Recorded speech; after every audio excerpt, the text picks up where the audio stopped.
Today's guest on Jules FM is Dr. Tim Sharp, better known as Dr. Happy.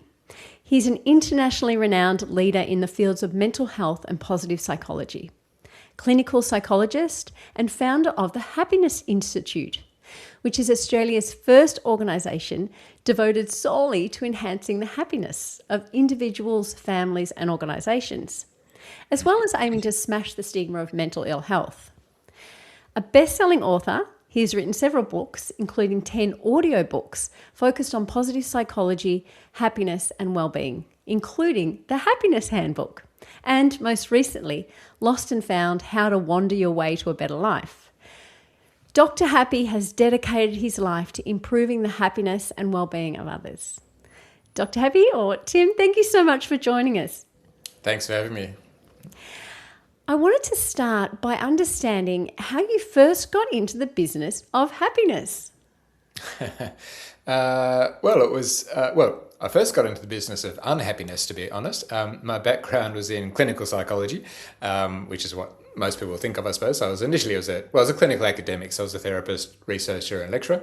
The first stage of my career was all about stress, depression and misery. It was all about where people were going wrong in life. And it was thoroughly satisfying. It was incredibly fulfilling, helping people overcome, some of life's greatest challenges. But about approximately a decade into that, I guess I saw the very early seedlings, the sproutings of what came to be known as positive psychology. And at that time, it was very new. No one had really heard of it. No one was really even talking about it here, especially here in Australia. And that's when I set up the Happiness Institute, partly as a way of sort of just waving a flag and trying to get attention and telling everyone how interesting I thought this thing was. And I guess that's when so that was over 20 years ago now. And that's when I shifted from, it was a gradual process, but from a more traditional clinical psychology life into a slightly newer at the time, positive psychology approach. All right. And I know you've been very open with your own challenges and battles with clinical depression and anxiety. Did that also impact that decision to move into positive psychology? Not really, to be honest. It was more the reason I got into psychology in the first place. It was a bit of an accident, really. But when I left school, I didn't have a clue what I wanted to do, and psychology was the only thing that vaguely interested me. Particularly before that, in my late time, I'd always been a great lover of sports. And although I didn't really understand what it was, I kind of had this idea of sports psychology, although I said it wasn't really very well defined. There wasn't really a career progression option back then in sports psychology. But that's kind of what I loved. I loved the idea of sports, and I suppose what then came to be called performance psychology.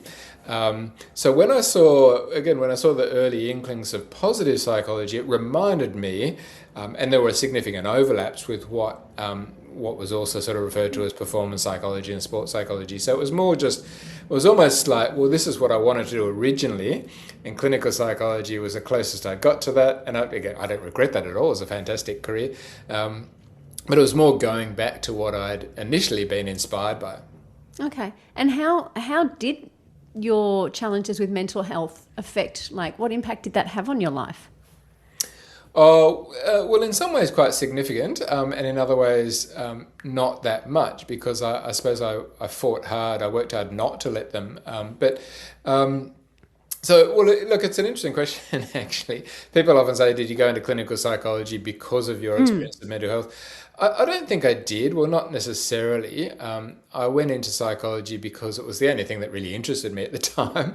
And like I said, when I left school, I didn't have a clue. And so it was kind of a process of elimination. I knew what I didn't want to do. I didn't want to do building or engineering or law or commerce or medicine or any of these other things. And I was interested in human behavior, although, as I said, I didn't really know what that involved. And then when I stumbled into clinical psychology, I suppose, you can't really separate the two, but it was the first time in my life when I thought, this is what I could do, this is what I could be good at doing, this is what I could enjoy. And so helping others, and then subsequently trying to help others experience less of what I've been through was certainly a motivating factor, and has continued to be a motivating factor, particularly in more recent years as I've become more of an advocate for mental health, I suppose. So, but, I guess it's in some ways my struggles with mental health have motivated me to be more successful in a way. Maybe I've worked hard to try to overcome what I see as some of my inadequacies. So in that sense, it's possibly, again, I've worked hard. It's motivated me to be a success, to try to undo what I thought were my lack of successes in a way. But on the other hand, so it's meant that a lot of my success and achievements I haven't enjoyed them as much as I could have, maybe haven't enjoyed many aspects of my life which I probably or possibly could have enjoyed more. Yeah, it's almost like you were your own guinea pig. Like you could try out different strategies and techniques, and the ones that work might have greater success with others. Oh, for sure. I've definitely tried to practice what I preach, and I've had, with greater or lesser success at different times. But yeah, look, so around the time, so when I finished my undergrad degree and I did an honours degree, I still didn't really know what I wanted to do then. So I had a 4-year degree with an honours in psychology, and I consider myself extremely lucky that just at the right time I was talking to one of our lecturers at the time, who in hindsight must have, I suppose, taken a bit of an interest in me. I don't quite know why or how it came about, but she suggested that I apply for the clinical master's program.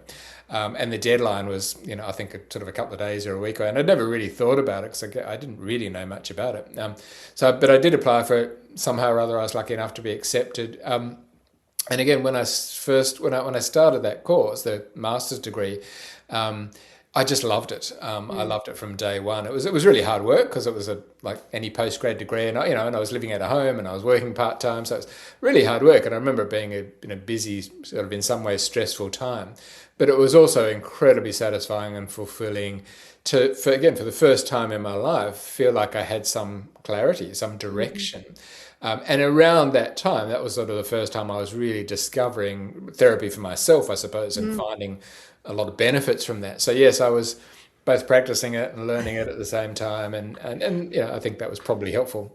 Sounds like a great combination. I think so. Now, happiness is often seen as like the goal in life, but it's not realistic, is it, to have happiness all the time? And so is there an optimal amount of happiness we should have? Yeah, no, it's a good question. So no, it's not happy. It's not feasible to be happy all the time. Definitely not, especially not for me, I suppose. But that's why.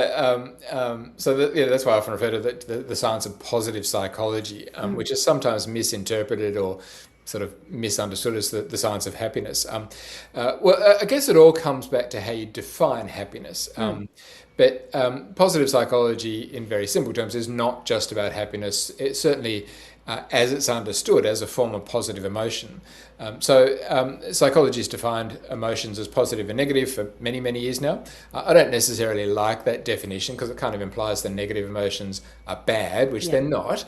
But in simple terms, we have a whole bunch, all of us experience it. So we have a whole bunch of negative emotions, which are things like, stress, anxiety, depression, sadness, guilt, grief, frustration, anger. And as I said, these aren't necessarily bad. These are normal human emotions. And at times they're quite helpful and healthy. But then we also have a range of positive emotions.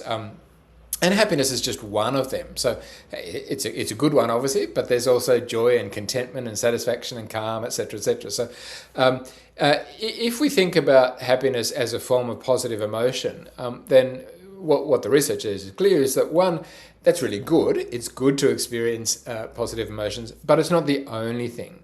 And what positive psychology is really interested in and really is what we call thriving and flourishing. And that's a much broader, deeper construct, or a range of constructs, I suppose, which include the positive emotions. So again, it is good for us to experience happiness and joy. It's not just nice, it's good for us. But we also need to, if we're really going to thrive and flourish, we also need to experience positive relationships and positive meaning and positive communications and satisfaction and accomplishment. So there's a whole range of other constructs, all of which comes down to which points to the fact that, yes, it's good to feel good, but we also want to do good.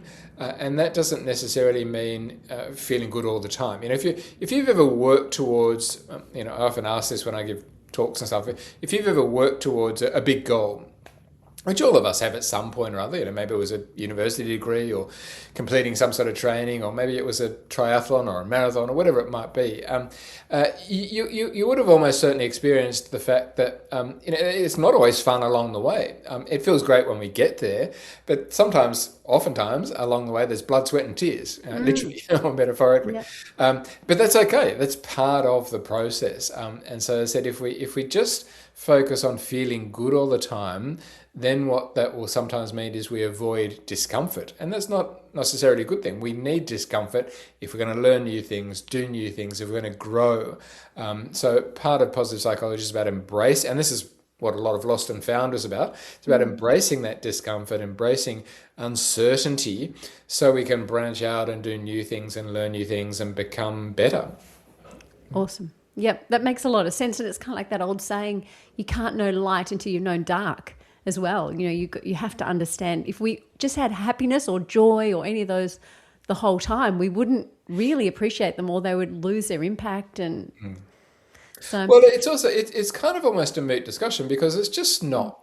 So the other question I've asked people: can you imagine a life where you never experience fear or anxiety? Or stress? It's just not possible. And the only possibility is you just lock yourself away in a bubble and you never go out. Because if you go out into the world, there's going to be stress and anxiety and challenges and difficulty. But I think if you did that, that would create a different sort of stress, a different sort of discomfort. So people say, do we need negative emotions? Do we need sadness? Well, I don't think that's even the question. The fact is, they're there. Yeah. And they're part of life. And as I said, and they're often an important part of life. So, grief is a normal human emotion. And what that shows us is that we love. Fear is a normal human emotion. What that shows us is that we want to protect ourselves and our loved ones from danger. So, whether we like it, we don't really have a choice in the matter. These are going to be here. We will experience them. We obviously don't want too much, though. We don't want it to be overwhelming and all-encompassing, and that's where the challenge is. So how do you accept these negative emotions as a normal, appropriate, dare I say it, healthy part of life, but not allow them to become overwhelming or to control your life? And then how do you build and create and foster and develop as much of the positive emotions and experiences as possible so that you can thrive and flourish? Yep, it makes perfect sense. I know you've shared in the past a 4-step approach that you personally use to navigate anxiety and depression. Would you be able to walk us through that? I think you might be referring to the RAIN acronym. Is that? Well, the embracing perfection, mindfulness. There's a couple of different models that I've used. Okay. So I guess slightly different approaches.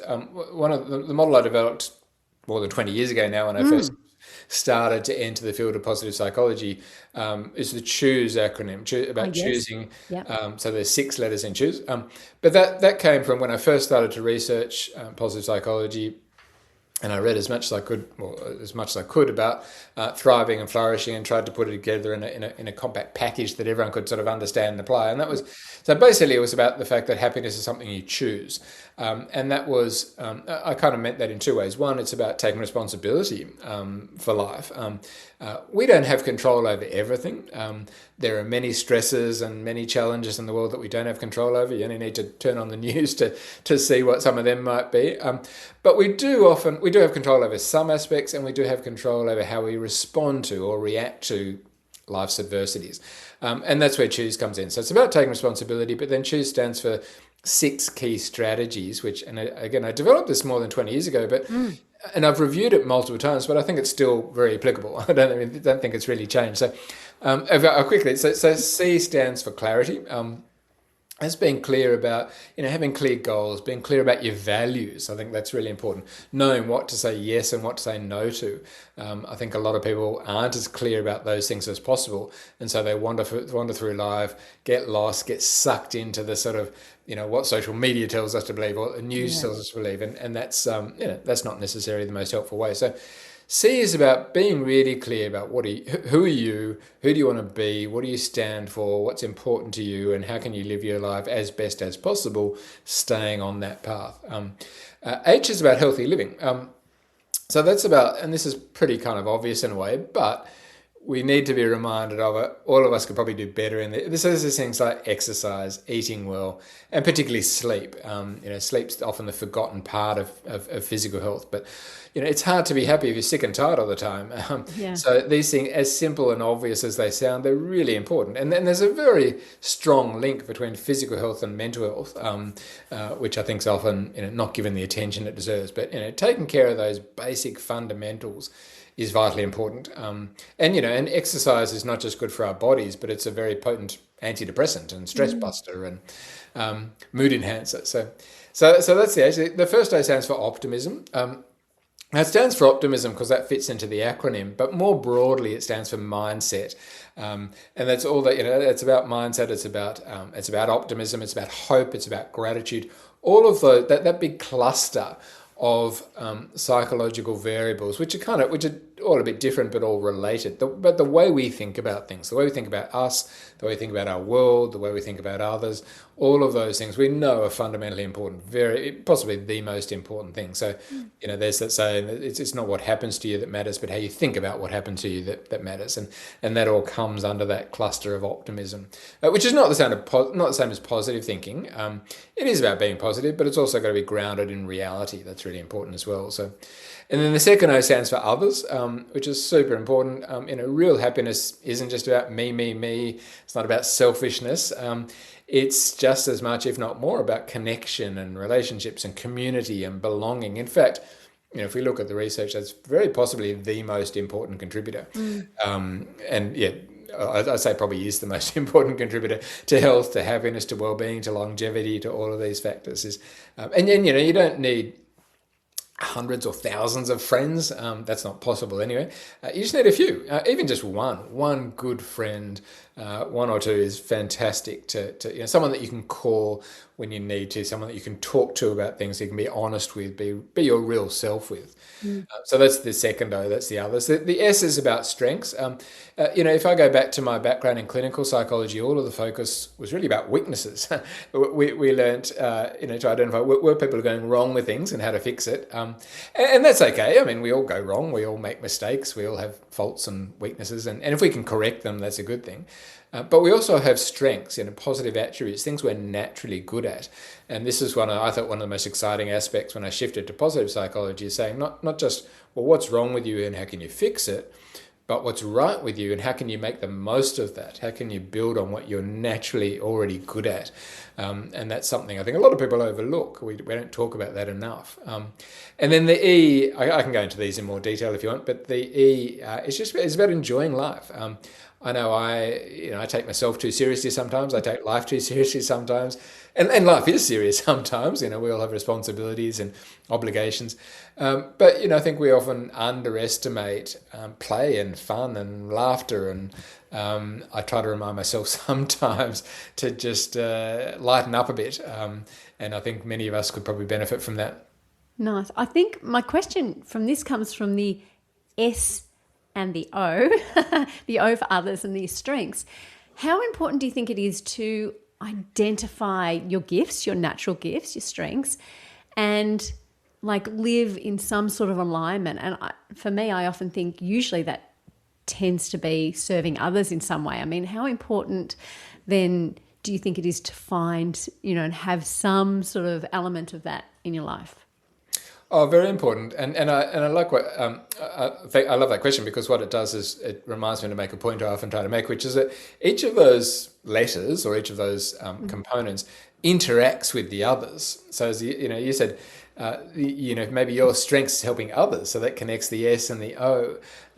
To do that in the right way, we need to be clear about our values, etc. So that even though I described each of them almost sort of in isolation, they really do interact. And to get the most out of all of them, we want to sort of use them together, I suppose. So the simple answer is very important. There's been a lot of talk in for quite a few years now about authenticity, which is great, which is obviously very, very important.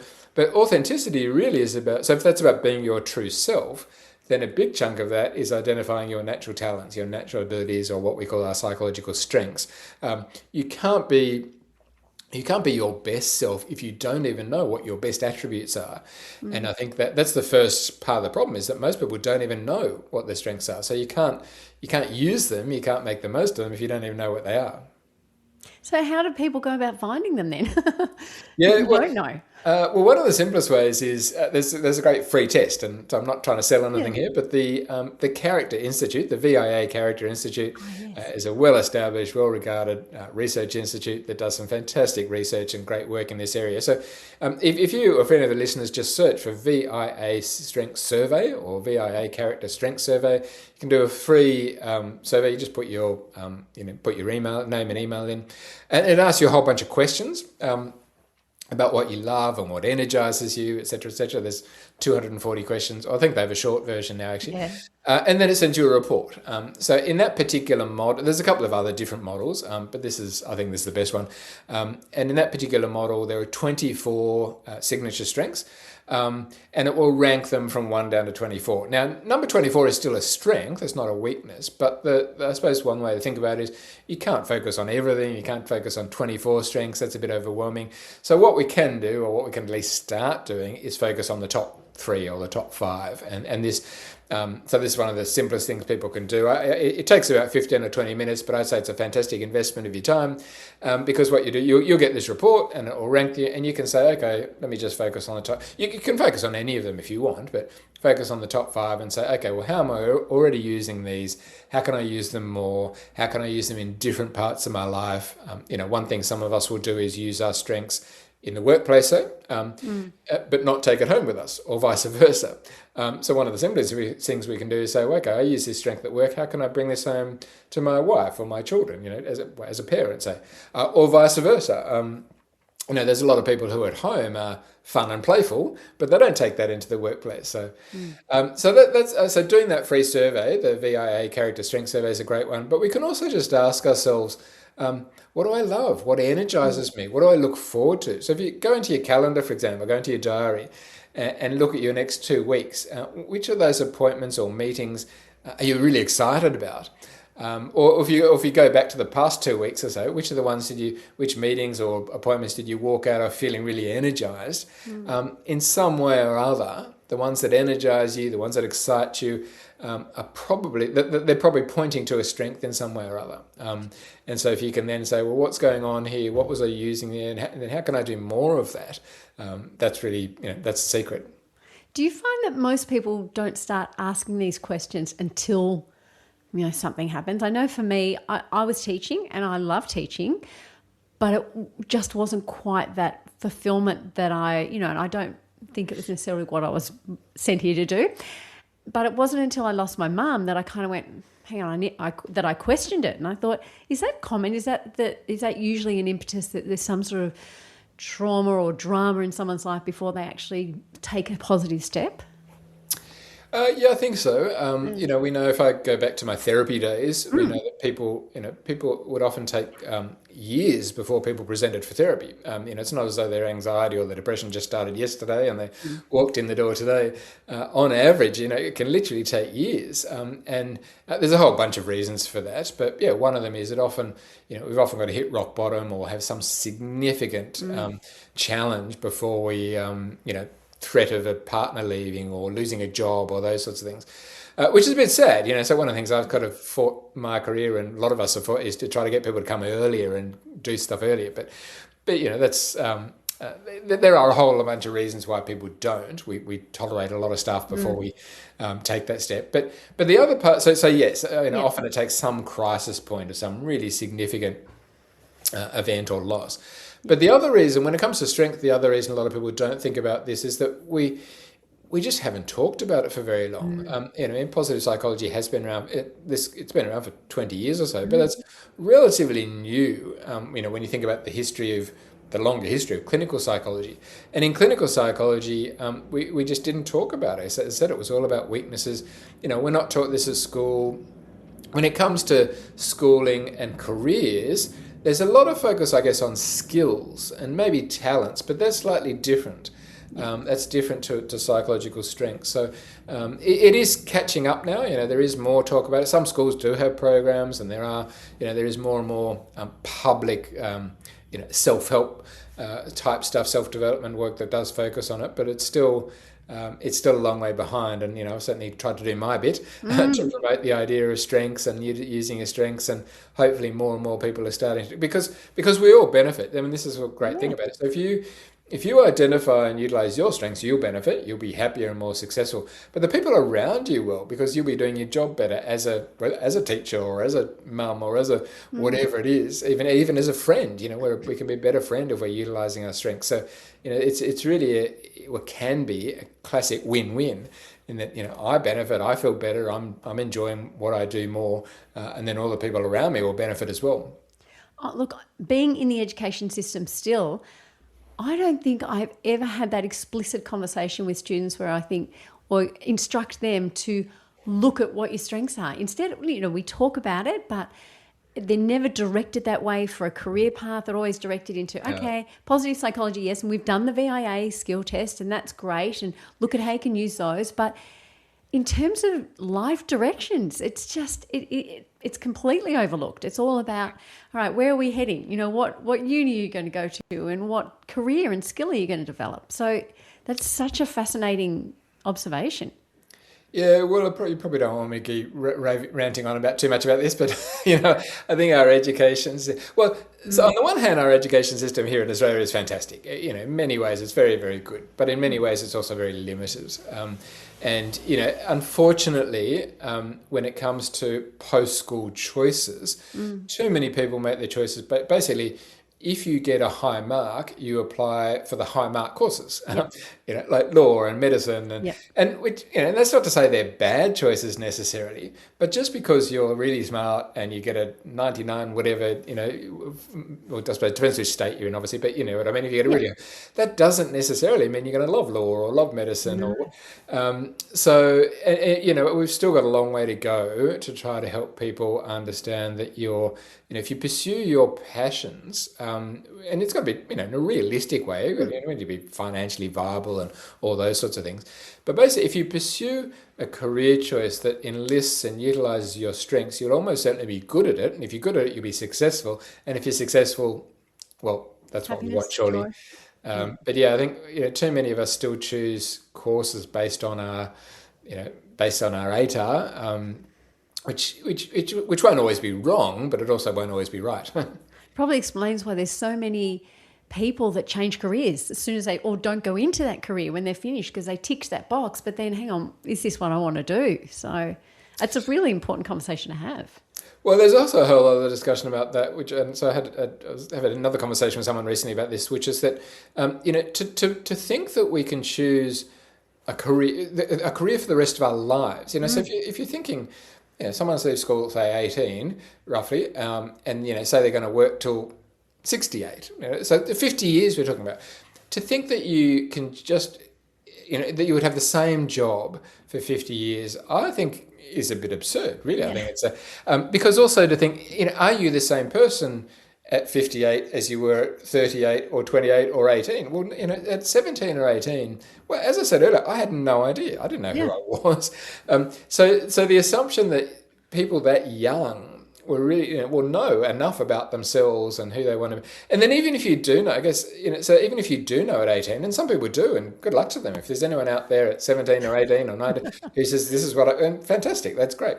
But to think that might not change, because, look, I'm a different person now. And, so many of us do change and we mature and our circumstances change. So even if you do find the right course at 18 or 19, fantastic. But I guess what I also encourage people to do is to be open-minded and think, well, maybe in 10 or 20 years' time, you might want to try something a bit different, and that should be okay. And I think it is obviously a lot more acceptable now than it was in, say, my father's generation or before. But it's still not quite as, it should be even more acceptable. I think the idea of changing careers and having portfolio careers or different careers is, I think, we've still got a little bit of a way to go with that area as well.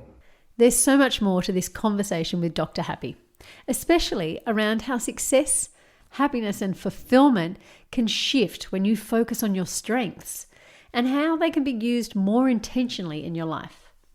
In part 2, we continue exploring what it really means to live well, beyond the metrics, milestones and expectations. Thanks for listening. I'll meet you in part 2. where, as always, this can look different.